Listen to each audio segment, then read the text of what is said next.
នីតិថ្ងៃត្រង់ចង់ដឹងរីស័យខ្ញុំយ៉ាងណាតាមរយៈនីតិថ្ងៃត្រង់ចង់ដឹងរីស័យខ្ញុំយ៉ាងណាបានវិលមកជួបអស់លោកអ្នកនាងកញ្ញាសាជាថ្មីម្ដងទៀតហើយពីមួយថ្ងៃទៅមួយថ្ងៃអស់លោកគ្រប់សតបណៈទាំងក្នុងប្រទេសនិងក្រៅប្រទេសបានចាប់អារម្មណ៍មកកាន់កម្មវិធីដែលបានរៀបចំដោយខ្ញុំបាទលោកគ្រូមាត់ទឹកសុខឧត្តមដោយបានកោតសរសើរថាខ្ញុំមានការអត្ថាធិប្បាយពន្យល់យ៉ាងលម្អិតពិស្ដារហើយមានទឹកដងសម្លេងគូជាទីសន្តាប់បាទហើយអស់លោកអ្នកនាង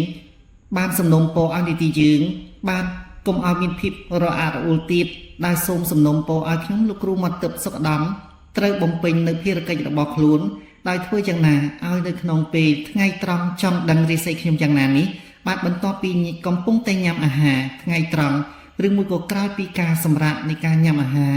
គឺអស់លោកអ្នកនាងត្រូវបានទទួលសម្ដាប់នៃរសជាតិទឹកដមសម្លេងដែលត្រូវបានអត្ថាធិប្បាយពន្យល់ពីខ្ញុំលោកគ្រូមាត់ទឹកសុខឧត្តមដើម្បីកុំឲ្យអស់លោកអ្នកនាងទន្ទឹងរង់ចាំយូរខ្ញុំបាទលោកគ្រូមាត់ទឹកសុខឧត្តមក៏សូមយាងនិងអញ្ជើញសម្ដេចទ្រង់អ្នកអង្គម្ចាស់អ្នកអុកញ៉ាលោកអុកញ៉ាលោកជំទាវលោកស្រីនៃនាងកញ្ញាពុកម៉ែអ៊ំពូមីងបងប្អូនរួមជាមួយជនជាតិកម្ពុជាយើងទាំងក្នុងប្រទេសនិងក្រៅប្រទេសសូមយាងសន្តាប់យាងតតស្ដាប់ទស្សនាពីនីតិយើងតាមរយៈឆ្នាំថោះសម្រាប់ចាប់ពីថ្ងៃទី1ខែកក្កដាឬមួយក៏ខែ7ក្នុងឆ្នាំ2026នេះដូចតទៅថាតើជំនួបជួបជាមួយនឹងការអត្ថាធិប្បាយពន្យល់សម្រាប់ឆ្នាំថោះនេះពេលនេះតើមានដំណើរការយ៉ាងណាសូមទទួលសន្តាប់ដោយយកចិត្តទុកដាក់ឆ្នាំថោះ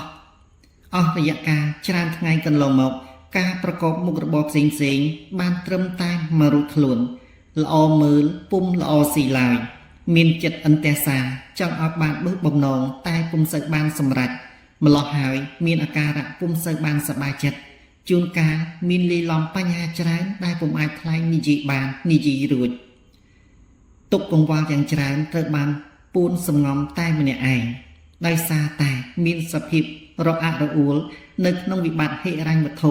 ឬមួយក៏មុខជំនួញរបស់អស់លោកនាងកញ្ញាមួយភាគធំច្រើនតែលុកពុំសូវដាច់ឬមួយក៏ត្រូវអសកម្មដោយសារតែប្រការផ្សេង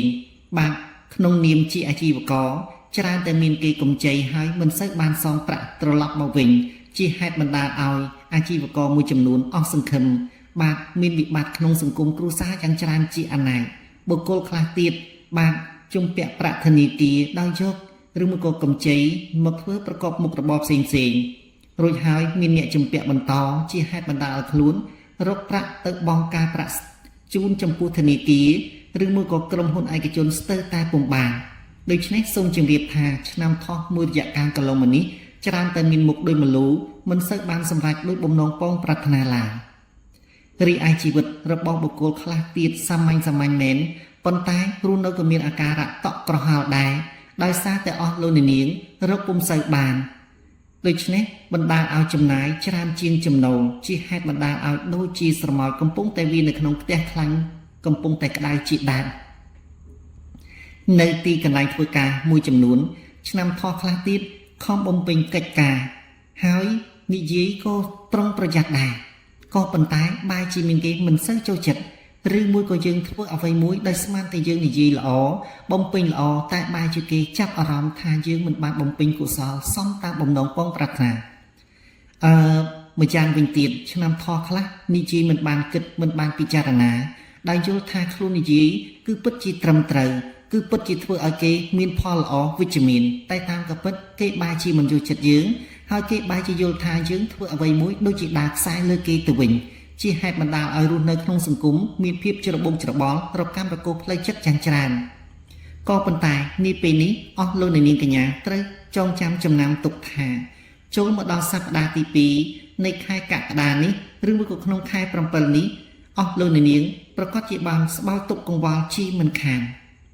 ឆ្នាំថោះបើសិនជាអស់លោកនាងបាទចង់ឲ្យជីវិតរលូនមានសុភមង្គលគួរកប់បីប្រព្រឹត្តនៅមេត្តាករុណាមុទិតាឧបេក្ខាឲ្យបានច្រើនរក្សាសម្ដីឲ្យបានសច្ចៈមានយុត្តិធម៌ជាប្រចាំកុំគប្បីប្រមាថអ្នកទុនខ្សោយលះបង់នៅកំហឹងបាទការចង់អាឃាតនោះជីវិតរបស់អស់លោកនាង នឹងអាចសម្រេចបានតាមគោលបំណងឬមួយក៏តាមគោលដៅដែលអស់លោកនាងកញ្ញាបានដៅឬមួយក៏បានប្រាថ្នាទុកសម្រេចបានជាមិនខានចូលមកក្នុងខែ7នេះក្នុងជីវិតប្រចាំថ្ងៃរបស់អស់លោកនាងកញ្ញា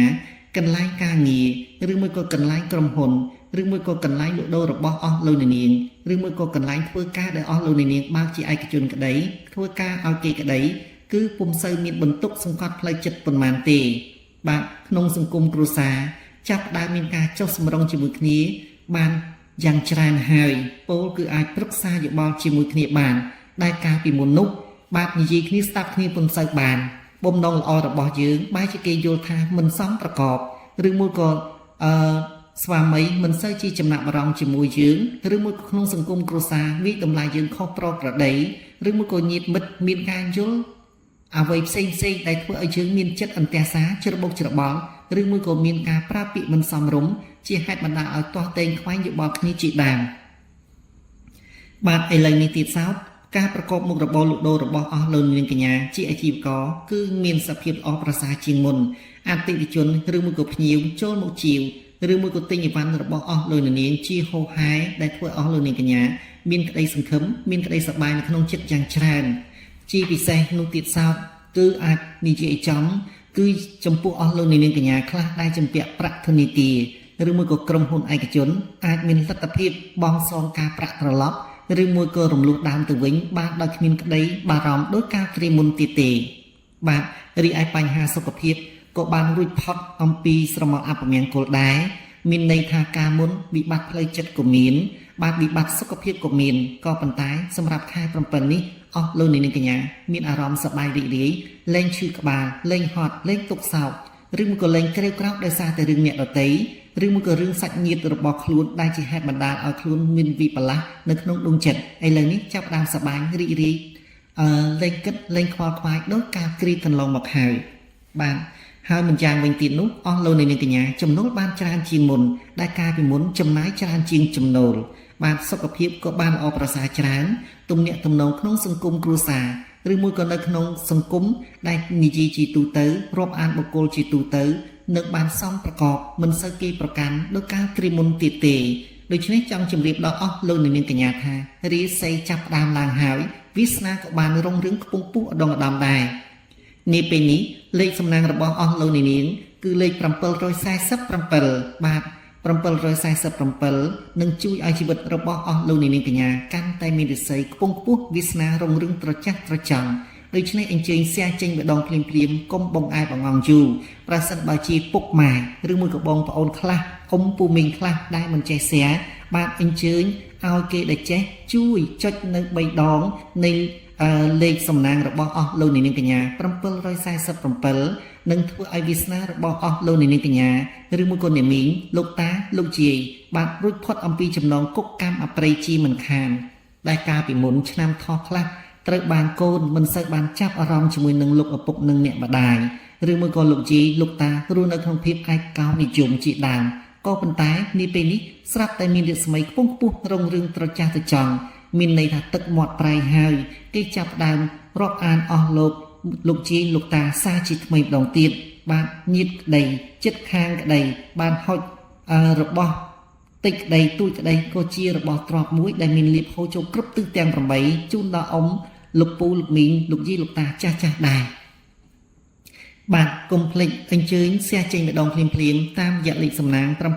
747បាទពណ៌សំណាងនោះទៀតសោតគឺពណ៌មៀងខុតនិងពណ៌ខ្មៅសូមជម្រាបលៀបឬមួយក៏ដំណឹងល្អច្រើនបានមកពីមនុស្សស្រីសម្បុរសខ្ពស់បាទនិយាយ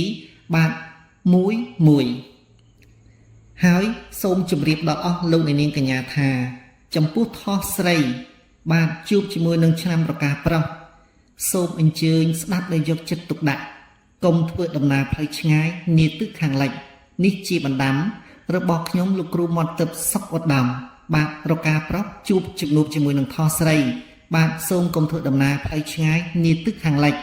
បាទពីព្រោះបង7ប្អូន7នៅក្នុងឆ្នាំនេះបាទសូមប្រយ័ត្នជាទីបំផុតបាទប្រយ័ត្នខ្លាចមានរឿងដោយសារតែខ្ញុំបានជម្រាបម្ដងទៀត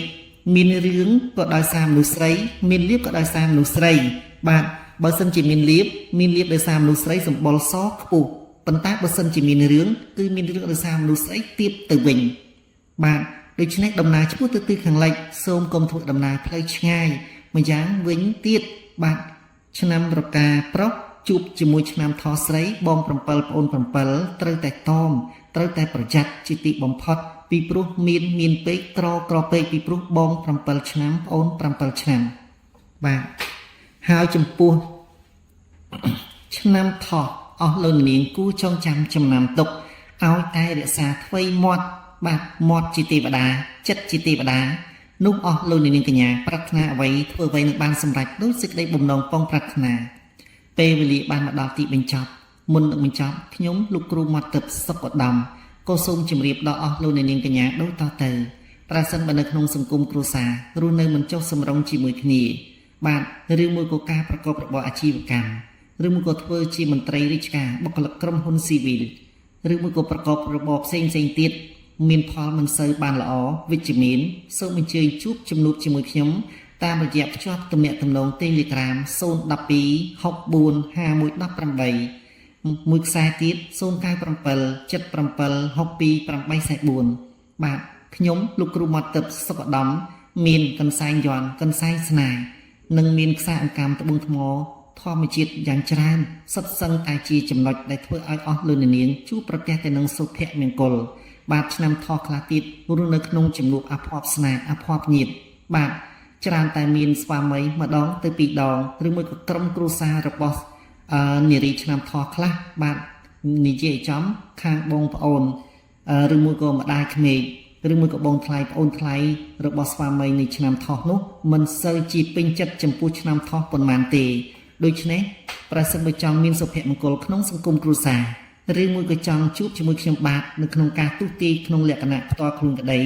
អញ្ជើញថតនៅខ្សែបាតដៃស្ដាំនិងឆ្វេងមកខាងមួយប៉ុស្តិ៍ផ្ញើមកកាន់នីតិរបស់ជាងខ្ញុំរួមជាមួយថ្ងៃខែឆ្នាំកំណើតបាទគ្រប់អ្វីមួយដែលហៅថាវិបត្តិក្នុងសង្គមគ្រួសារបាទឲ្យតែមានក្តីទុកកង្វល់មានខ្ញុំលោកគ្រូមាត់ទឹកសុខដំជាទីប្រឹក្សាដ៏ល្អនឹងអាចបញ្ជិះនៅស្រមោលអពមង្គលជូនដល់អស់លោកនាងកញ្ញាបាននាពេលនេះខ្ញុំបាទលោកគ្រូមាត់ទឹកសុខឧត្តមសូមជម្រាបលាសូមអរគុណ